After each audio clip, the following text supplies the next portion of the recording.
বিরুদ্ধে কথা বলি আমি।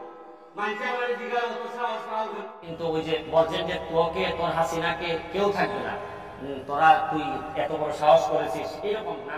দর্শক বন্ধুরা, আপনারা থামলেন দেখে অবশ্যই অবাক হয়ে গেছেন, আমাকে গালি দেওয়ার জন্য প্রস্তুত হয়ে গেছেন। চুপ, একদম চুপ।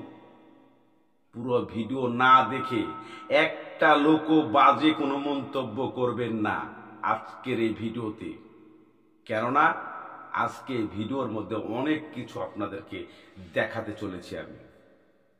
দর্শক, থাম্বনেলের সঙ্গে অবশ্যই এই ভিডিওর মিল রেখেই আমি কথা বলবো আপনাদের সঙ্গে। তবুও কেউ উল্টাপাল্টা কমেন্ট করতে প্রস্তুত হবেন না, ভিডিও দেখার পরেই কমেন্ট করবেন। এবং যদি আপনাদের এই থাম্বনেলের সঙ্গে ভিডিওর মিল থাকে তাহলে অবশ্যই আপনারা কমেন্ট করবেন, শেয়ার করবেন। দর্শক, আর কথা বাড়াবো না, আপনাদেরকে মূল অংশে আমি নিয়ে চলে যাচ্ছি। প্রথমেই বলতে চাই, ব্যারিস্টার সুমন দুর্নীতির বিরুদ্ধে প্রতিবাদ করতেছে, ওসি ডিসি সবার প্রতিবাদ করতেছে। এখন তার বড় বিপদ হয়ে দাঁড়িয়েছে। কারণ কি জানেন? কারণ একটাই, তার মৃত্যুর ঝুঁকি। তাকে প্রোটোকল দেওয়া দরকার, তাকে প্রোটোকল নিয়ে চলা দরকার।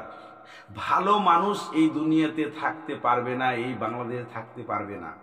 ব্যারিস্টার সুমন যাদের বিরুদ্ধে আঙ্গুল তুলেছেন তারাই এখন বর্তমান ব্যারিস্টার সুমনের শত্রু হয়ে দাঁড়িয়েছেন। আপনারা বিশ্বাস করছেন না? আপনারা বিশ্বাস করছেন না? যে কোনো মুহূর্তে ব্যারিস্টার সুমন দুনিয়া ছেড়ে চলে যেতে পারে। এটা আমার কথা নয়, ব্যারিস্টার সুমনের কথা। চলুন আপনাদেরকে ব্যারিস্টার সুমনের কথাটা শুনিয়ে নিয়ে আসি। দুর্নীতির বিরুদ্ধে প্রতিবাদ করি, কখনো ওসির বিরুদ্ধে, কখনো এসপির বিরুদ্ধে, কখনো রাজনীতিবিদের বিরুদ্ধে, কখনো যারা দুর্নীতিগ্রস্ত মেম্বার অফ পার্লামেন্ট তাদের বিরুদ্ধে, সবার বিরুদ্ধে কথা বলি আমি। রাইট। মাইকে আমার দিঘার অত সাহস পাওয়া গেল। শুনেছেন আমরা ব্যারিস্টার সুমনের কথাটুকু। কম দুঃখে, কম কষ্টে, কম যন্ত্রণায় ব্যারিস্টার সুমন এই কথাগুলো বলে নাই।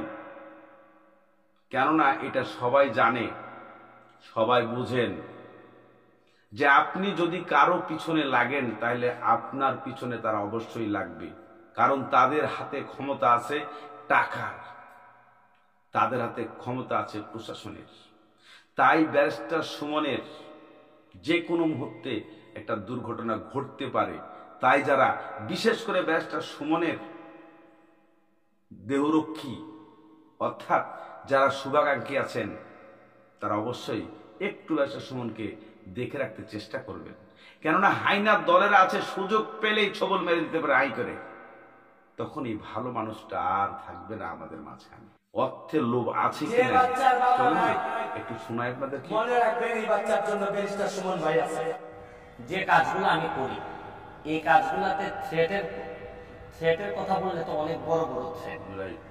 কারণ থ্রেটের কাজই তো বেঁচে থাকেননি। আমি ভালো কথা বললে আমিও বেঁচে থাকি। তবে ইদানিং ওই যে প্রিয়া সাহার মামলাটা করার পর আমি ওই যে ইন্ডিয়ার কলকাতা থেকে কয়েকটা নাম্বারে আমি অনেকগুলা থ্রেট পেয়েছি। আমার কাছে এখন আছে। না, ওরা এইভাবে বলছে যে তুই প্রিয়া সাহার বিরুদ্ধে মামলা করেছিস, তোরে কিন্তু ওই যে বলছেন যে তোকে তোর হাসিনাকে কেউ থাকবে না, তোরা তুই এত বড় সাহস করেছিস, এরকম নানা কথা। আপনারা ইতিমধ্যে ব্যারিস্টার সুমনের সেই কথাগুলো শুনতে পেয়েছেন। এই মানুষটা কি বলছে? রাজনীতি থেকে মাল কামাতে আসছি। রাজনীতিকে মাল কামাতে যায়? মাল কামানো যায় না। রাজনীতিতে মাল তখনই কামানো যায় যা হাজার হাজার টাকা কামানোর সুযোগ আমার জীবনে এসেছিল।